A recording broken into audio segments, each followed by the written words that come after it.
Olá, mulher de negócios, como vai você? Espero que bem. Aqui é a Mônica Crespo e eu vim aqui para fazer mais um comentário dos livros que eu leio da série, né, livros. E aí eu sempre venho aqui trazer aquelas dicas para vocês e fazer os comentários. Bom, esse aqui é da Jaqueline Moura, O Poder do Não. Por que dizemos sim quando queremos dizer não? Vou mostrar aqui a capinha, é esse aqui, ó. Bom, é um livro curto, porém ele é bem prático e bem direcionado ao assunto, sabe? Não fica enrolando muito não. Deixa eu ver. Ele tem só 27 páginas, bem curtinho. Então, para quem não tá acostumado a ler, vai ser super tranquilo. Então, eu separei aqui vários tópicos aqui que eu vou ler para vocês. Dessas 27 páginas, eu acho que eu separei quase a metade. Mas dá pra você já ter uma ideia e te deixar com água na boca. Vamos lá. As histórias de Maria, Júlia e Jorginho. Faltam 20 minutos para 7 horas da noite. É quinta-feira e Maria Júlia acaba de estacionar na garagem de seu prédio. O dia foi intenso e esgotador. E, enquanto esperava o elevador, ela planeja um rico e demorado banho. Depois, de pijamas, pensa em saborear um nutritivo e delicioso cozido enquanto assiste o seu programa de televisão favorito. Ao entrar em casa, Maria Júlia percebe a vibração do celular e verifica. É Ana, a sua melhor amiga, convidando-a para uma saída. Ela explica que não teve um dia fácil e que deseja descansar. Mas a amiga insiste, diz que há dias elas não colocam as fofocas em dia e ela não encontra argumentos para recusar. Cansada, Júlia toma o seu banho e se apronta. Sem muito ânimo, retorna à garagem e sai de encontro a Ana, que não teve um dia difícil e só queria prosear. Então, aqui ela fala, né, da história, no exemplo, traz o exemplo de Júlia, que Júlia teve um dia difícil, queria descansar. Ela não fala aqui na história, mas provavelmente no dia seguinte ela teria que levantar para a rotina dela, o dia a dia não seria um dia de descanso.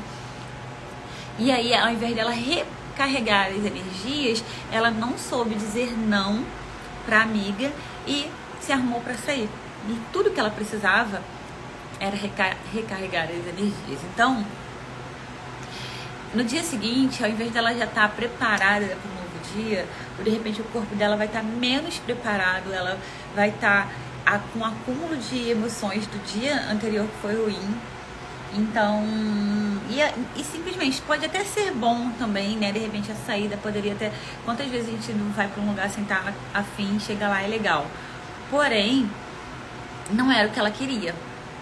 Então, ela não soube dizer não.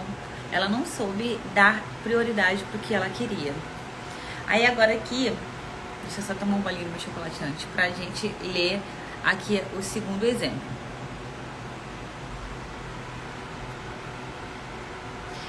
Esta é a segunda semana de trabalho de Jorginho e ele está muito empolgado com seu primeiro emprego de carteira assinada.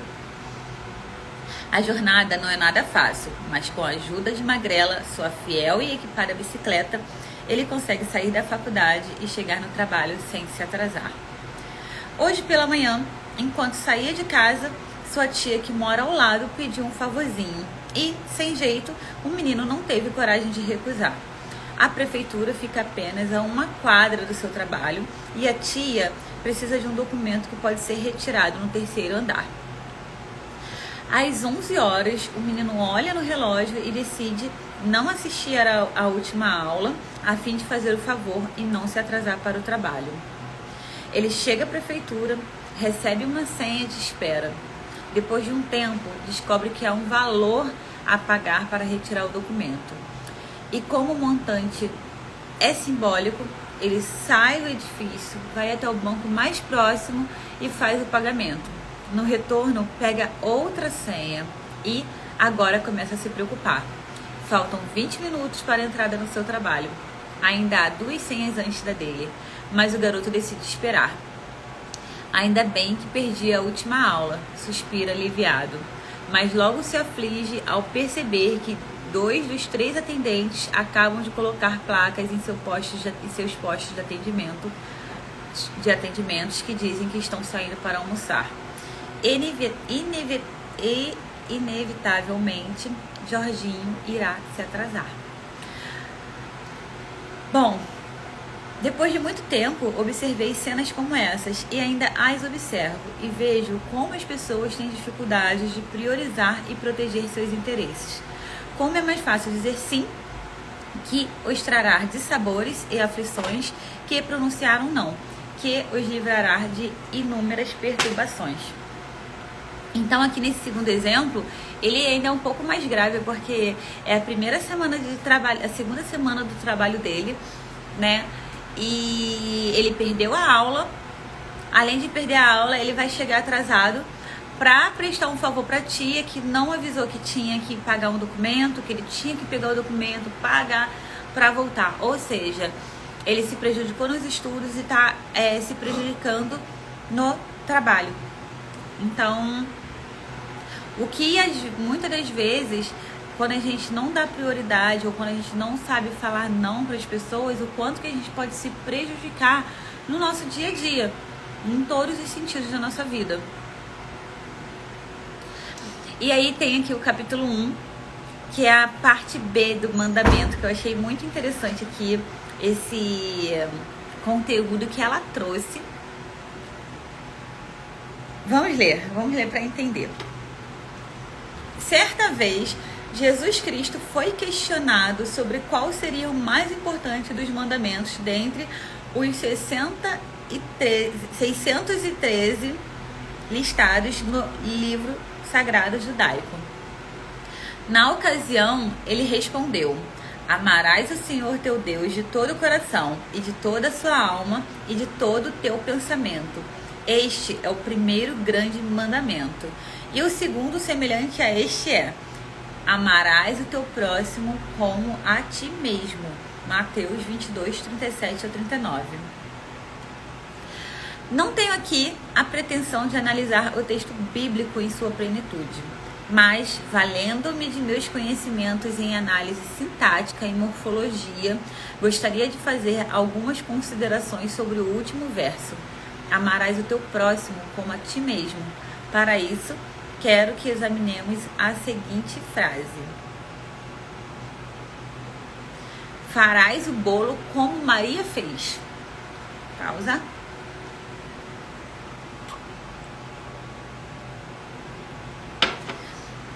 Nessa frase, a palavra atua como conjunção, introduzindo uma comparação, indicando algo que pode ser feito do mesmo modo que a outra coisa.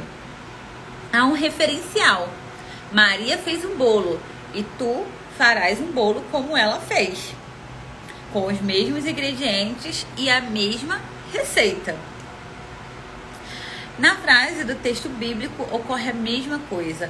O conectivo também estabelece um comparativo, sugerindo que o amor ao próximo deve acontecer assim como o amor por si mesmo. E, nesse caso, o amor por si mesmo ou o amor próprio seria o referencial, seria o que aconteceria primeiro. Então, em uma tradução livre, poderíamos dizer que o verso bíblico nos sugere a cuidar, respeitar, apreciar e valorizar as pessoas da mesma forma como nos cuidamos, respeitamos, apreciamos e valorizamos a nós mesmos. Forte, né? Então, esse é um trechinho. Agora eu vou pular para o próximo trecho, que eu não vou ler direto, só vou ler os trechos principais.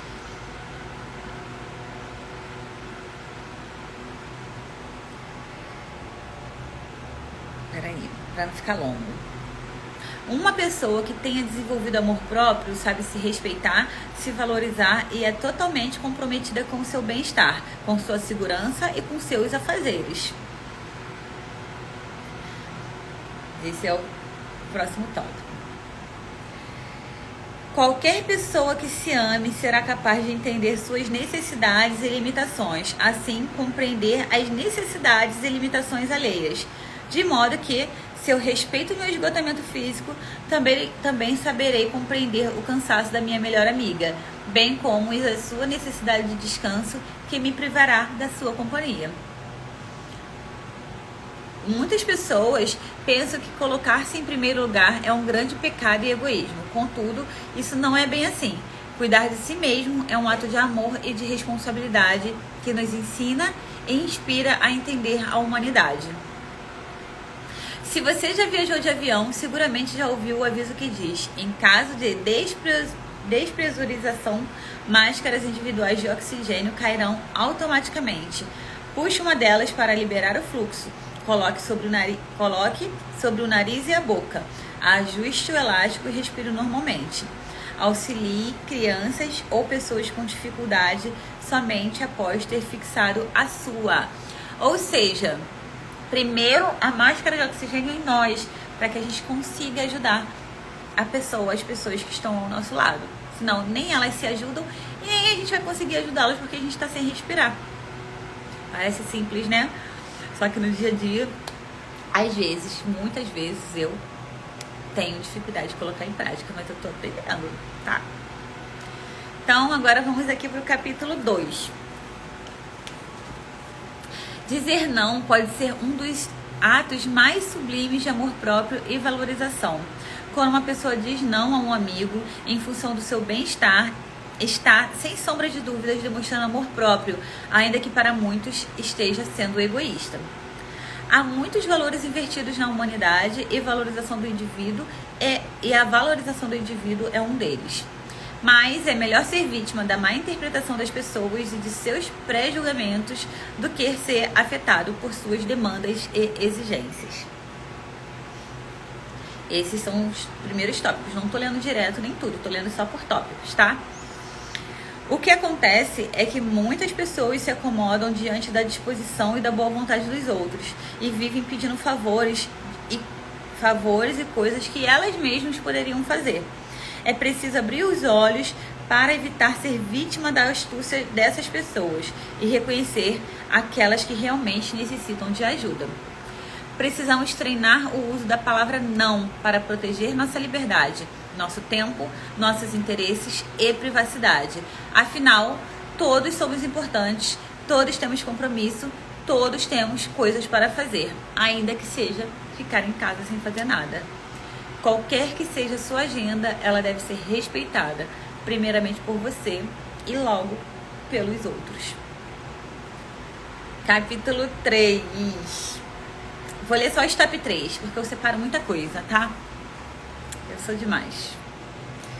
Vamos para os top 3. Com exceção de casos de abuso ou violência, como dizer não, né? O nome do capítulo. Com exceção dos casos de abuso ou violência, eu costumo dizer que as pessoas só fazem conosco aquilo que permitimos que elas façam. Esse é o tópico 1. Tópico 2.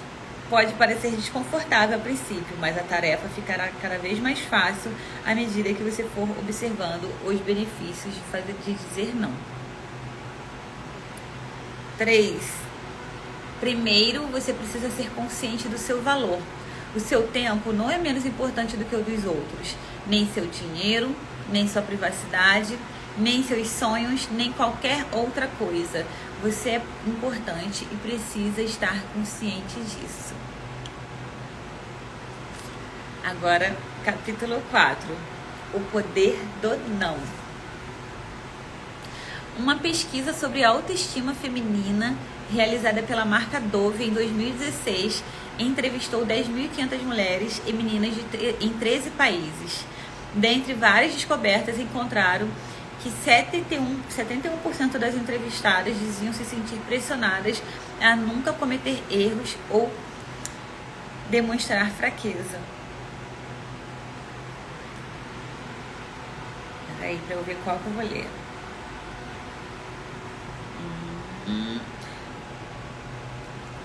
Demasiados sim podem roubar seu tempo, sua energia e até mesmo a sua personalidade. Tudo tem limite nessa vida, inclusive a tolerância e a solidariedade. Ponto 2. Deixa eu ver outras.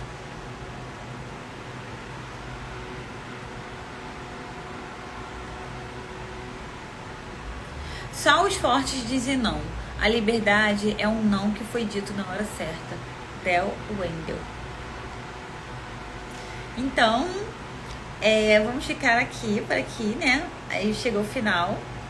São 4 capítulos, como eu falei, é bem breve esse livro, mas ele vai trazer muito direcionamento. Então, se você gostou desses tópicos, já corre lá para conhecer esse livro, né? Eu uso online, não sei se eu compro digital, não sei se tem ele físico, mas como ele é curtinho, mesmo quem não está acostumado, dá para ler bem. Tá? E depois me conta o que você achou e me conta aqui desses tópicos também, se tem algum que fez sentido para você. Um beijo e até o próximo.